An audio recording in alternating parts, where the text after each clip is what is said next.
Daqui a pouquinho a gente volta lá para o Congresso para atualizar, todas as informações a respeito desse depoimento de hoje, da CPMI do INSS. Agora vamos voltar a falar sobre essa crise entre Estados Unidos e Venezuela. A tensão aumenta a cada dia. O presidente Donald Trump, inclusive, como a gente trouxe agorinha com a Patrícia Vasconcelos, autorizou a CIA a conduzir ações secretas na Venezuela. Segundo o jornal The New York Times, a medida inclui até operações letais com o objetivo de enfraquecer o regime de Nicolás Maduro.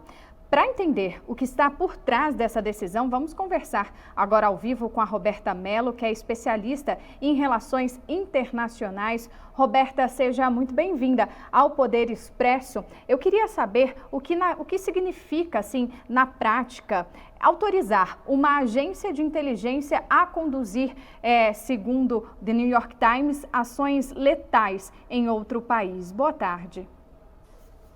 Boa tarde, tudo bem? É um prazer estar aqui de novo. Na prática, a gente não sabe muito bem o que significa, mas na teoria significa, eventualmente, até mesmo o assassinato de algumas autoridades, como no caso, não fica muito explícito, mas o presidente Trump já deixou isso claro, que o objetivo é tirar o Maduro do poder. Então, a autoridade em questão seria o Maduro e, eventualmente, a cúpula de políticos e de militares que cercam o presidente Maduro. Sim. Venezuela faz fronteira com o Brasil. Essa escalada, pode gerar reflexos diretos aqui ao nosso país?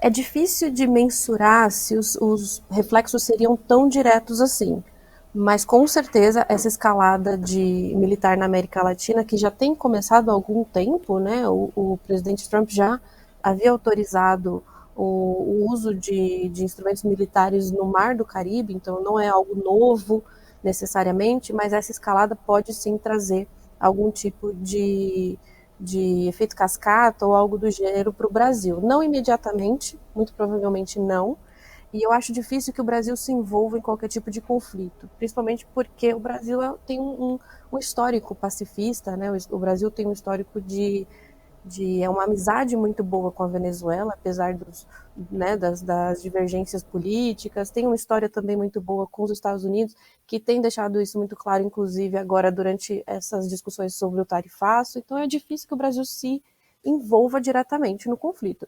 Muito provavelmente, se envolver, seja mais no sentido de mediação ou coisa do gênero. Mas esse tom que o Trump tem assumido de promover uma escalada, até então parece mais uma escalada retórica do que de fato uma escalada que possa vir a ser militar. Então, ainda é muito cedo para a gente falar, mas tudo indica que seja mais uma questão retórica do que de fato uma questão militar. E essa medida pode ser considerada uma violação do direito internacional? Como que você avalia? Sem dúvidas, sem dúvidas. Na verdade, não só de um dos direitos internacionais, de vários, a gente tem a Carta da ONU que proíbe o uso da força, a própria Carta da ONU e a Carta da OEA, que também são assinadas pelos Estados Unidos, proíbe a intervenção em outros países, proíbe intervenção na soberania de outros países. Os chefes de Estado, e aí, por óbvio, Maduro, que é um chefe de Estado, embora haja discrepâncias com relação a se é legítimo, se não é legítimo, mas ele é o chefe de Estado da Venezuela no momento, ele tem uma inviolabilidade que é conferida a ele desde pelo menos os anos 60, Então não é algo tão simples no direito internacional. Com certeza configura violação de quase todos os direitos possíveis. Não só a questão do Maduro, mas as execuções sumárias que têm acontecido no Mar do Caribe por parte dos Estados Unidos nos navios venezuelanos também configuram violação do direito humanitário. E o governo, de Donald Trump justifica essa medida dizendo que Maduro lidera um cartel de drogas. Mas também tem um componente político ou eleitoral? Como que você avalia essa questão?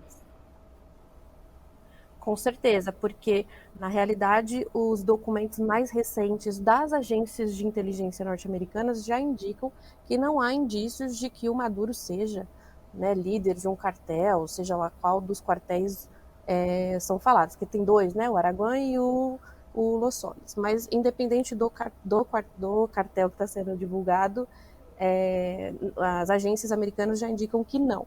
Então, tudo indica que, na realidade, seja mais uma questão por uma tentativa de fazer com que o presidente Maduro ceda mais facilmente às pressões econômicas dos Estados Unidos.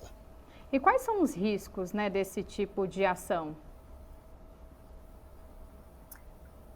Esses riscos são complicados a gente mensurar, porque já aconteceram algumas vezes, né? No primeiro mandato Trump, a gente já teve uma discussão com relação à Venezuela.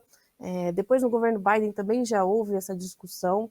O que a gente tem hoje é que há uma possibilidade muito grande da Venezuela eventualmente ceder efetivamente nas negociações. Antes mesmo do Trump anunciar, né, essas medidas secretas, que não são tão secretas, que foram anunciadas, mas enfim, antes desses anúncios, já havia uma discussão entre Trump e Maduro. Então, é possível que já haja um acordo em andamento, mas que isso seja muito mais uma pressão pública, mais no sentido de mostrar para o eleitorado do Donald Trump nos Estados Unidos que ele é contra o que acontece na Venezuela. Roberta Mello, especialista em relações internacionais, obrigada pela participação no Poder Expresso e por todos os esclarecimentos. Boa tarde. Eu que agradeço. Até mais. Tchau. Até. SBT News, o maior canal de notícias do YouTube.